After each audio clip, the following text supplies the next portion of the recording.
ماجرای عاشقانه‌ای که به یک قتل بیرحمانه انجامید.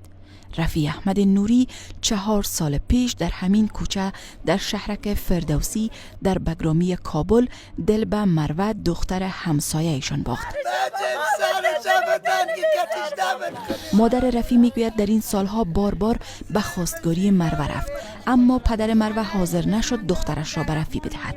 خانواده رفیع میگوید رفیع پس از چاشت روز اول عید پیام‌های پی در پی از مروه دریافت کرد که برایش نوشته بود به دیدنش برود و رفیع شام به سوی خانه مروه که در چند متری خانه ایشان است رفت و ناپدید شد.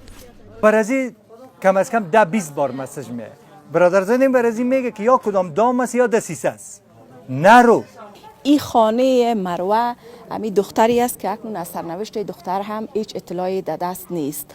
به گفته خانواده رفیع که چیز را شاهدای عینی دیدن، در شب حادثه افراد مسلح از داخل از این دروازه بیرون میشن و رفیع را در پیش دروازه خانه مروه لط و کوب میکنن و از همینجا با خودشان میبرن.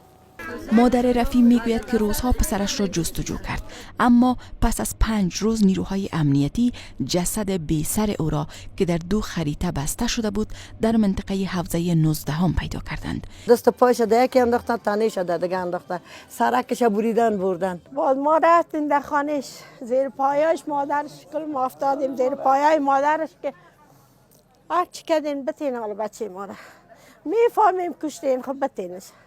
گفت ما نکشتیم، دختر مام گم است، دختر مام کشتیم. ما از دولت میخواییم که دولت که برای ما تو جزای سخت‌ترین که مرگ است باید بتبرد سرش پیدا کنند. ما دیگه حوصله نداریم. رفیع احمد نوری به تازگی از دانشگاه حقوق فارغ شده بود و قرار بود در وزارت دفاع ملی به کار آغاز کند و مروه در مدرسه محل درس می‌خواند.